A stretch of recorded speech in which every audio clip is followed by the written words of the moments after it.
Giannis Antetokounmpo is finally leaving the Milwaukee Bucks after months and months of rumors and updates. Shams Charania released the other day saying that the Bucks, Giannis Antetokounmpo, are finally ready for him to be finding a new home. He also released four potential suitors for him, the leading suitors: the Warriors, the Heat, the Knicks, and the Timberwolves. There's been a lot of buzzing going around, because it's Giannis. The trade package for him is going to be insane. So I'm just going to talk about who I think the best suitor is and where I'd like to see him go, where it probably has the best package. And yeah, pretty much I'm looking at it, and a lot of people are saying Warriors have the best package just because they have the salary. They have a young player in Kaminga and some draft capital they can trade. I look at that trade, and I just think that's not enough for Giannis. The Bucks don't want Kaminga and an injured Jimmy Butler. He's like 36 years old, coming off of a torn ACL. He's not going to be able to go out there and score and defend like he used to. He's most likely going to be just the one of the worst contracts in the NBA after he comes back from injury. I love Jimmy Butler. He's a legend, but after a 36-year-old torn ACL, already on the downhill side of his career, I mean, he probably has just up until his contract ends and then he's retiring, which is awful to see. But Giannis is still like a top three player in the league. He goes like Jokic, Shea, and Giannis.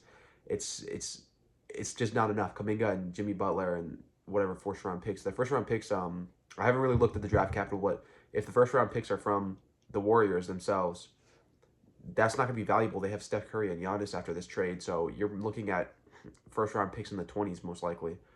Maybe even maybe the late teens if you're lucky. But Steph Curry and Giannis is a great duo. I'd love to see that on the court. Just imagine this huge downhill force running down and kicking it out. Giannis is a great playmaker, kicking it out to Steph Curry for a three.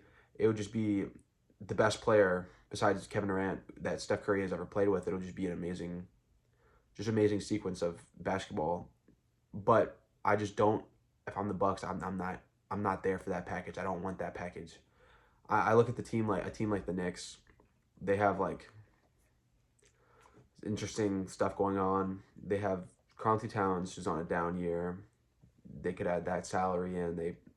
You can't keep Cat, Brunson, and Giannis all on the same team. As insane as that would be, you're not trading Brunson. That's the city's guy. I sit there and think about it. It's like all the four front runners, their packages are not good for Giannis. I feel, I think Giannis is worth far more than Cat, Tyler Kolek, and some draft picks. I think that's my favorite place to see him at in New York. Giannis has mentioned that that's his favorite destination in the offseason. He's known to love New York. Him and Brunson would be amazing with the surrounding wings, Mikal Bridges, OG Anunoby, just the surrounding pieces there. Whatever's left after the trade, of course. I think that would be very interesting to see. But once again, it's like if I'm the Bucks, do I really want an aging Karl-Anthony Towns on a down year, a defensive liability? He's a great, best offensive big man of all, not the best offensive big man of all time, but he's like the greatest shooting big man of all time, and he's my personal favorite center of all time is Karl-Anthony Towns. I think he's just so exciting. His personality is great, but just Giannis is just so much larger than that. He's a two-way player. He gets down on defense. One-time defensive player of the year. He is an insane offensive force. You cannot stop him from getting to the basket. You cannot. He has developed a mid-range shot. His three-point shot has been so-and-so, but he's an unstoppable interior passer, just insane offensive player with good defensive capabilities. So it's just like Karl-Anthony Towns, he's a up and down offensive player. He's been playing pretty poorly recently. I watch the games, check the box scores. He's been like scoring like 10 to 14 points like the last couple of games, I feel like. Yeah, and I believe he could have a comeback and eventually be dished out to another team. The Bucks get some value out of that, but it's just not screaming a lot of value for me. And then the Heat, that's another interesting team. They're always trying to get something big. The Heat is always constantly stuck in this play-in loop where no matter what they do, no matter how the vibes are pretty high this season. I think Norman Powell, Bam Adebayo, they're running this flow in offense. It's great, but the truth is like they're stuck in a play-in position. They're never going to be contenders again if they keep up just like the Tyler Hero Bam stuff. So the trade package for them would probably be like Nikola Jovic, Tyler Hero, whatever draft capital, maybe Kasparis Jonas in that. Like, maybe Khalil Ware is someone you could include in that. Actually, I think the Heat. The more I think about it, the Heat package is not looking bad. Khalil Ware is a great big man. They're already having some separation with the Heat, and he's upset about his playing time. He plays great, rebounding machine. He has a lot of offensive upside. The one thing I would be concerned about is his drive, his motor. That's like the one thing that Eric Spoelstra is probably very concerned about. He's the attitude and just everything. So I could see that being a package with Tyler Hero, Nikola Jovic, Khalil Ware. I'm not sure how the contracts would match up, but that sounds pretty good. And whatever draft capital they're able to offer, that sounds the most promising to me. That's a young, promising player, and an already all-star proven player. But Tyler Hero's not going to win you a whole lot of games. So if you're trying to tank and get draft capital, that works as well. And then the Timberwolves is the final team, and they are just. It's just they've been stuck. You need to include Julius Randle in that trade. The Bucks want a young, promising player. Rob Dillingham is like the youngest player on that roster besides maybe Johan Berenjay, and Rob Dillingham is not. Excuse me. Rob Dillingham is not a promising young player. I mean, he's just too small. He has like a lot. He's not figuring out his offense. He has a lot of raw talent and capability, with skill and shooting. But it's just like you're going into your second year and you're not even getting a little bit of playing time. You're already a small guard. It's not looking the best for Rob Dillingham currently. So I'm not sure if the Bucks would be too interested in that, especially because they already have a blossoming young guard in Ryan Rollins, and Kevin Porter Jr. has been doing his thing. I'm not the biggest fan of Kevin Porter Jr., but he's been doing okay. But the Timberwolves, they don't have a lot. I feel like that they could possibly dish out. Out of all the four potential suitors, I think Miami. I would bet $100 that the Timberwolves aren't getting Giannis. I don't think there's a package there that really works well, and it doesn't really solve a lot of their issues that they already have on the roster. Obviously, it's Giannis. They would make the team better, no matter what. It's Giannis, but it's just the roster issues that they definitely need like a guard who can play make and get all the stuff done. But even though Giannis can play make, you need a guard who can run the floor. I think Giannis and Anthony Edwards would be a great combination due to Anthony Edwards' recent spike in three-point shooting.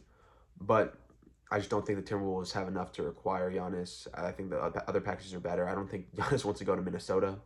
I think that Giannis wants to stay most likely in the East. I think that his favorite suitor is definitely the Knicks, but I don't think he would be against going to Miami either.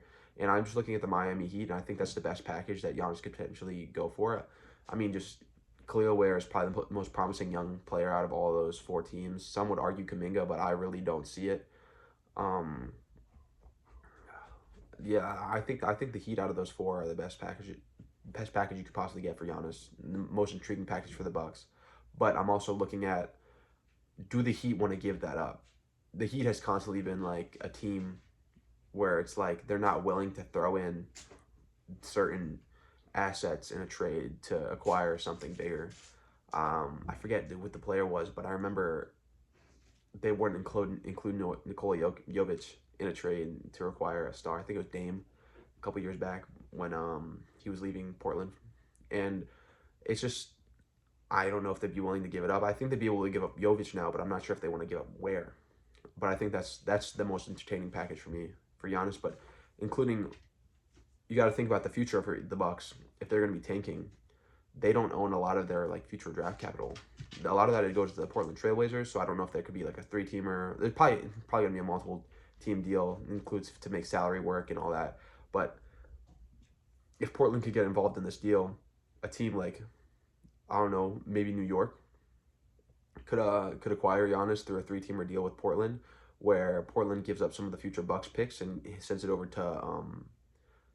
to the Bucks, and in return they receive like a Mikal Bridges or an OG Anunoby to just help fill out the roster, and then the Knicks acquire Giannis, and the Bucks also get Cat.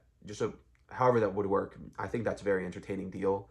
I think something like that is where like New York might have a bit of an edge because just factoring in other teams. But if it's just a straight up one-on-one deal, which it most likely won't be, I think the Heat have the best package that they could offer. Another interesting teams, pretty much it. I besides the Spurs have definitely some good packages, but I don't think the Spurs are willing to give up Stephon Castle or Dylan Harper, which would definitely need to be included in the trade. There's some other draft capital that the Spurs have. They have a decent amount. They have I believe, the Atlanta Hawks picks, their own picks. I think the Spurs could be potential good ones. I don't, with how they're thriving today. They beat the OKC 3 times, in 3 times already out of the 4 times that they've already faced. They haven't beat them like no other team has. They've been losing more recently, but overall, I think the Spurs are just they're rolling, they're rocking, and there's no need for them to go get Giannis because they have Victor Wembanyama, De'Aaron Fox, and 2 promising young guards. It's just they're on the bright side. I wouldn't want them to mix that all up for Giannis because there is also concern with trading for Giannis where he has been injured in pretty much every single postseason since like 2021 where he won the championship, and it's just you need to take that into account, especially with how much injuries he's had this year, re-aggravating his calf strain injuries and stuff like that. It's something you definitely have to look at when you're trying to trade for this person who's also an aging star.